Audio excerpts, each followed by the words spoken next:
तुझे कुछ है खबर क्या है निदा अल्लाहु अकबर की, तुझे कुछ है खबर क्या है। तुझे कुछ है खबर क्या है निदा अल्लाहु अकबर की, तुझे कुछ है खबर क्या है निदा अल्लाहु अकबर की। लगा कर देख ले फिर से सदा अल्लाहु अकबर की, लगा कर देख ले फिर से सदा अल्लाहु अकबर की। तुझे कुछ है खबर क्या है। अल्हम्दुलिल्लाहि रब्बिल आलमीन वस्सलातु वस्सलामु अला सय्यिदिल अंबिया'i वल मुरसलीन व अला आलिहि व अस्हाबिहि अजमाइन। अम्मा बाद फ़अऊज़ु बिल्लाहि मिनश शैतानिर रजीम। बिस्मिल्लाहिर रहमानिर रहीम। मा आताकुमुर रसूलु फ़ख़ुज़ूहु व मा नहाकुम अन्हु फ़ंतहू। वक़ाल तआला फ़ी मौज़िइन आख़र मन युतिइर रसूल फ़क़द अताअ अल्लाह। वक़ाल तआला फ़ी मौज़िइन आख़र मन युतिइल्लाह व रसूलहु फ़क़द फ़ाज़ फ़ौज़न अज़ीमा। सदक़ल्लाहुल अज़ीम। अल्लाहुम्मा सल्लि अला सय्यिदिना मुहम्मद व अला आलि सय्यिदिना मुहम्मद अफ़ज़ल सलवातिक बिअददि कलिमातिक व बारिक व सल्लिम। अल्लाहुम्मा सल्लि अला सय्यिदिना मुहम्मद व अला आलि सय्यिदिना मुहम्मद अफ़ज़ल सलवातिक बिअददि कलिमातिक व बारिक व सल्लिम। अल्लाहुम्मा सल्लि अला सय्यिदिना मुहम्मद व अला आलि सय्यिदिना मुहम्मद अफ़ज़ल सलवातिक बिअददि कलिमातिक व बारिक व सल्लिम।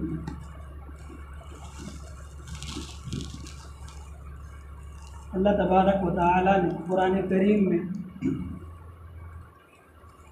एक जगह फरमाया मा आताकुमुर रसूल, कि जो कुछ रसूल तुम्हें दें, जो तरीक़ा बतलाएं, जो रास्ता दिखलाएं, फ़ख़ुज़ू, उसको ले लो। व मा नहाकुम, और जिन चीज़ों से वो रोकें, फ़ंतहू, उससे रोक जाओ।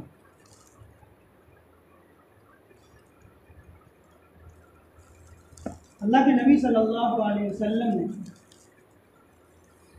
चूँकि अभी विलादत रसूल का महीना गुजरा, मौका नहीं मिला उस पर गुफ्तगू करने का, तो बेहतर है कि आप सल्लल्लाहु अलैहि वसल्लम के उस्वा को बयान कीजिए।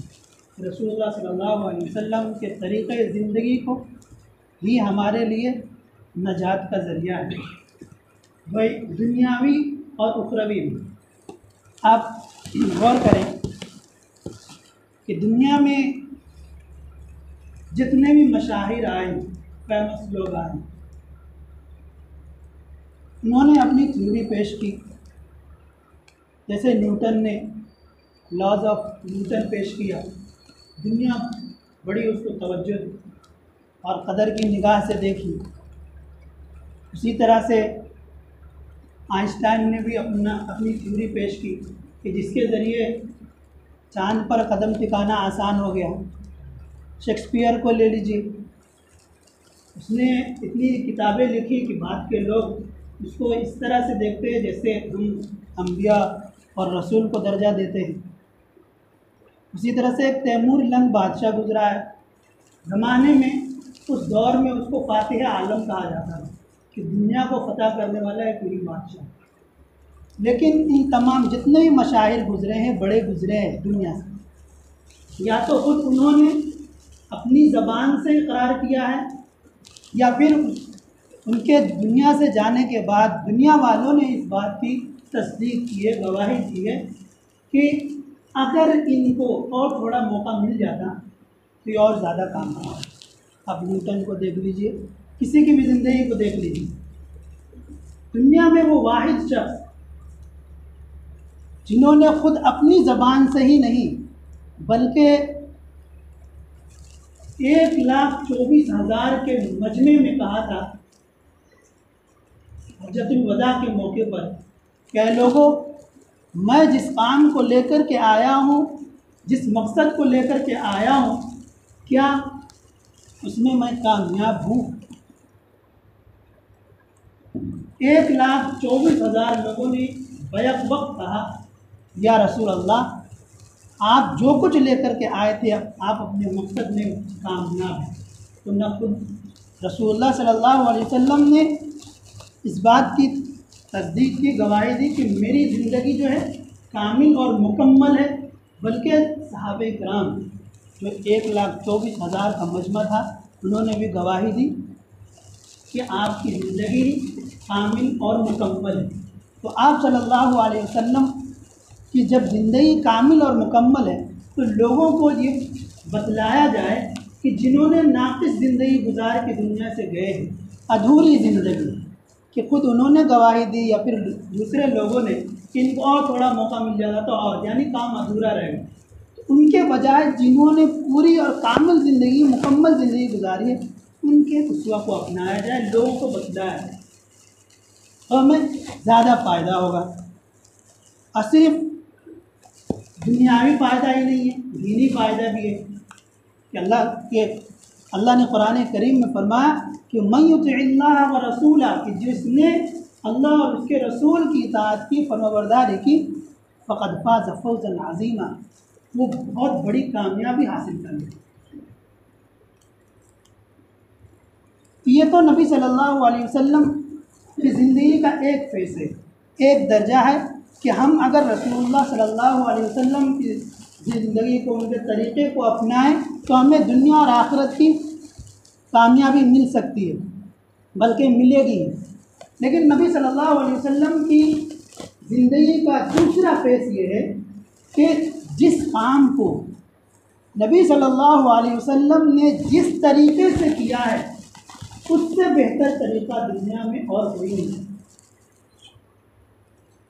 ये दूसरा फेस है कि जिस काम को, चाहे जिस ज़माने में भी हम ज़िंदगी का गुजरान कर रहे हैं, नबी सल्लल्लाहु अलैहि वसल्लम ने जिस तरीक़े से किया है, उससे बेहतर तरीक़ा दुनिया नहीं पेश करती। ये हमारा दावा बिल्कुल, मैं इतने यकीन से कह रहा हूँ कि गोया जैसे किसी इंजीनियर को आप खड़ा कीजिए और कहिए टू सा कितना होता है, तो वो 2 ही जवाब, 4 जवाब दें, कि जिस तरह से 2 को 2 से ज़र्ब देंगे तो 4 ही जवाब निकलेगा। उसी तरह से ये भी यकीन के साथ आप कह सकते हैं कि नबी सल्लल्लाहु अलैहि वसल्लम ने जो तरीक़ा दुनिया को बतलाया, उससे बेहतर तरीक़ा दुनिया में ज़िंदगी गुजारने का हो ही नहीं सकता।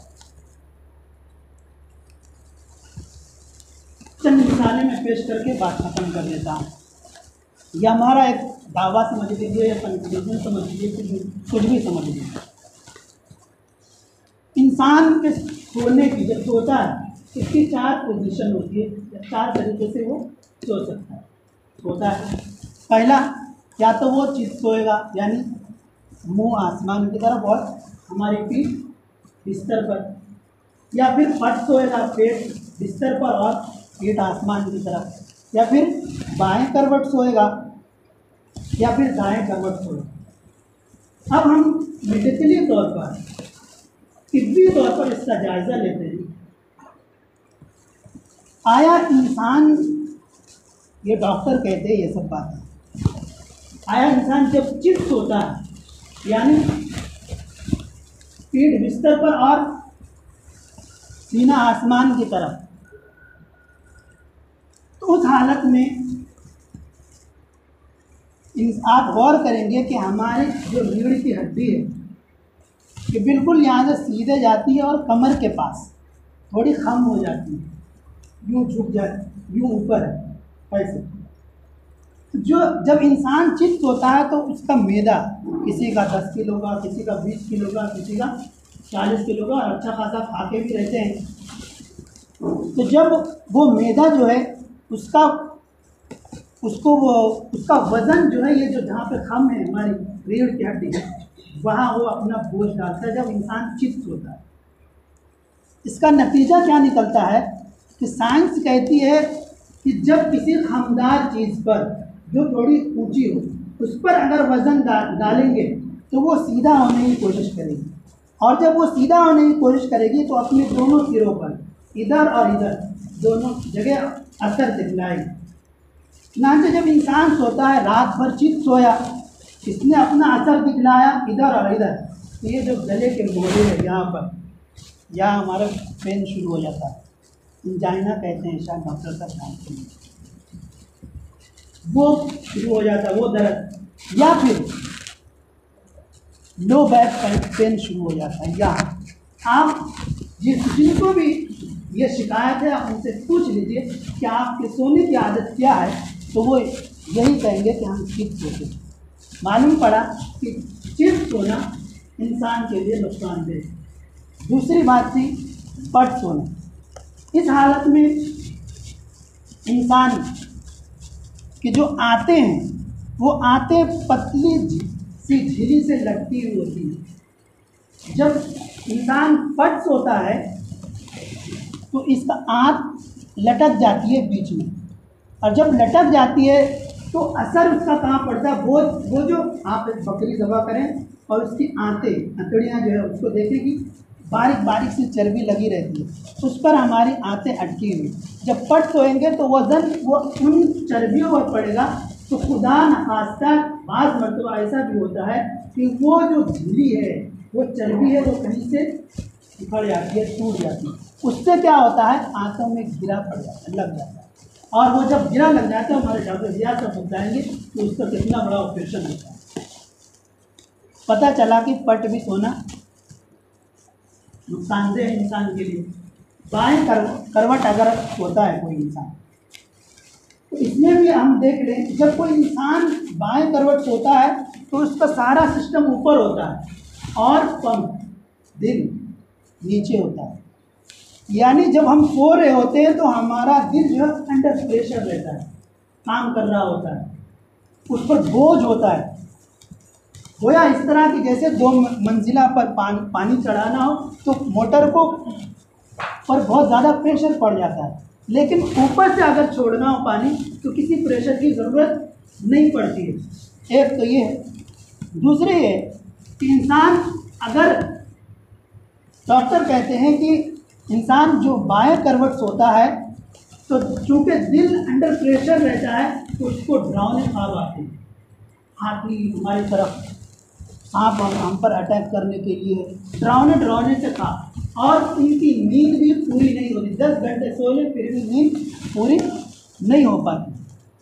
और क्यों, दिल हमारा दबाव में, और जब इंसान सोता है तो नब्ज़ की रफ्तार, जब जागा रहता है तो 70 की स्पीड होती है, लेकिन जब सोता है तो ये जो दिल नब्ज़ जो है उसकी रफ्तार कम हो जाती है। तो जब रफ्तार कम हो जाती है उसके बावजूद आप उस पर, दिल पर इतना ज़्यादा लोड डाले हुए होते हैं, तो जब बिल्कुल दबाव में ये काम करना शुरू करा, खून की सप्लाई बराबर हो नहीं पाती है, उससे होता है कि नींद भी पूरी नहीं आती है, डरावने ख्वाब भी आते हैं, बाज़ मरतबा दबाव में आकर के अगर कोई कमज़ोर हो तो हार्ट अटैक भी हो सकता है। क्यों, खून का सैलान कम हो रहा है, उसकी रफ्तार कम है, और ऊपर से आप स्पीड भी कम है, आप रफ्तार भी कम है, और बोझ ज़्यादा डाले हुए हैं। जिस तरह से हम गाड़ी चलाते हैं, फर्स्ट गियर पे जो डाले हुए हैं और खूब दे रहे हैं, तो उसको तो ऑफ ही होना है, गाड़ी को तो ऑफ ही होना। उसी तरह से अगर बाएं करवट सोते हैं तो दिल दबाव, अंडर प्रेशर रहता है, सही काम नहीं कर पाता है, तो मालूम पड़ा कि ये भी नुकसानदेह। इसके बरखिलाफ अगर हम दाएं करवट सोते हैं तो सिस्टम पूरा नीचे, दिल ऊपर, जिस तरह से टांकी में पानी है उसको किसी प्रेशर की ज़रूरत नहीं है, जितना है सब खाली कर देना। उसी तरह से जब इंसान दाएं करवट सोता है तो चूँकि वो स्लो काम कर रहा होता है दिल, तो जितनी ज़रूरत होती है उतना आसानी के साथ वो देता रहता है वो खून इंसान की बॉडी को, और इसमें किसी तरह का नुकसान नहीं है, दिल दबाव में भी नहीं रहता। और इंसान जब दाएं करवट सोता है तो वो 10 मिनट भी सो लेता है तो लगता है कि हम 1 घंटा सोए, नींद पूरी हो जाती है, उसको डरावने ख्वाब नहीं आते हैं। अब हम गौर करें नबी सल्लल्लाहु अलैहि वसल्लम के तरीके को। नबी सल्लल्लाहु अलैहि वसल्लम दाएं करवट सोया करते थे, तो साइंस 1400 साल के बाद यहाँ पर पहुँची है तजर्बे के बाद, और हमारे नबी सल्लल्लाहु अलैहि वसल्लम ने आज से 1450 साल पहले बतलाया कि दाएँ तरफ सोना चाहिए। हम इस तौर से अगर देखेंगे नबी सल्लल्लाहु अलैहि वसल्लम, तो मालूम पड़ा नबी सल्लल्लाहु अलैहि वसल्लम ने जो तरीक़ा दुनिया में बतला करके गए उससे बेहतर और कोई तरीक़ा ज़िंदगी गुजारने का नहीं हो सकता है। इसके अलावा में नुकसानी है। एक और ले लें मिसाल, जो आप देखते होंगे कि छुट्टियों के ज़माने में लोग सनबात करने, लोग समंदर में धूप में नहाने के लिए निकलते हैं, नहाते रहे। यूरोप में एक तहकीक आई कि उनके अंदर स्किन कैंसर बहुत ज़्यादा है। वजह उन्होंने ढूंढी तो ये वो लोग थे जो समंदर में छुट्टी के दिनों में नहाने जाया करते थे। फिर उन लोगों ने कहा कि ऐसा है कि अब जब नहाना ही है तो छतरी ले लीजिए। कितनों को आप छतरी बांटेंगे, लेकिन मुसलमान तो ये काम करने जाते नहीं हैं ना। जो वो लोग मुसलमानों से कहा करते थे तुम लोग दकियानूस, तुम पुराने ख्याल के लोग।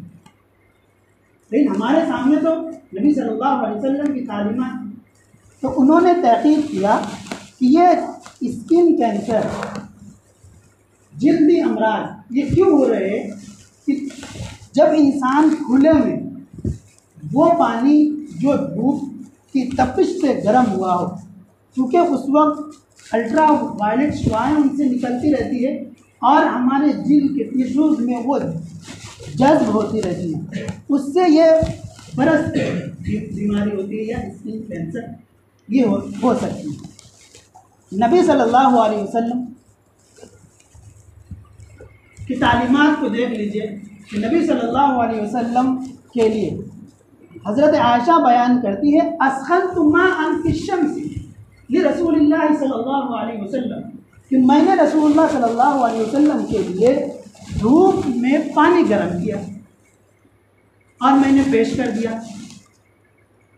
आप सल्लल्लाहु अलैहि वसल्लम ने फरमाया, फ़क़ाला या हुमैरा ला तफ़अली, है हुमैरा ऐसा मत करो, फ़इन्नहु यूरिसुल बरस, ये बरस को पैदा करता है, जल्दी अमराज को पैदा करता है।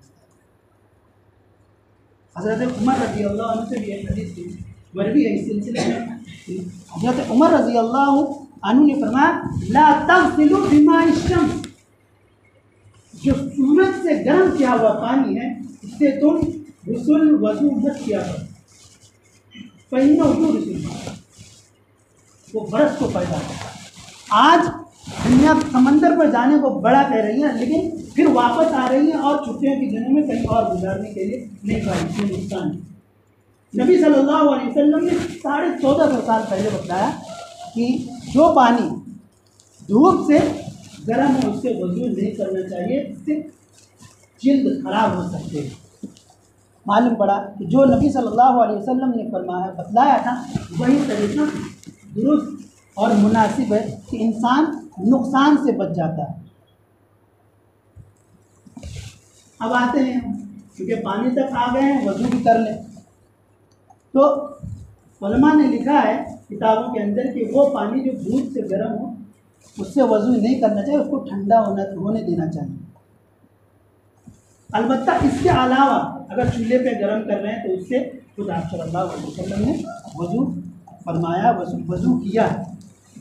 तो जो भी पानी गर्म धूप से उससे हमें वज़ू भी नहीं और गुस्ल भी नहीं करना चाहिए। अब हम वज़ू में आ जाते हैं। वज़ू बस आखिरी है, तो बहुत सारी बातें हम वज़ू कर रहे होते हैं। हम जो जिस माहौल में गुजार रहे हैं ज़िंदगी, मिलियन और ट्रिलियन के तादाद में जो है बैक्टीरिया, जरासीम उड़ रहे होते हैं फ़ज़ा में, और वो हमारे जिस्म को लग रहे होते हैं। या फिर हम ऐसे लोगों के साथ रहते हैं, किसी को टीबी है, किसी को अल्सर है, किसी को कुछ है, किसी को कुछ है, उनके जरासीम हमारे अंदर हमारी बॉडी पर लग रहे होते हैं। डॉक्टर आज कहते हैं कि इंसान को दिन में कम से कम 1 मरतबा नहा लेना चाहिए। वजह वजह यही है कि जो हम एक दूसरे से मिलते हैं या फिर फ़ज़ा में जो जरासीम है वो बदन से मस होते हैं, उससे बचने के लिए।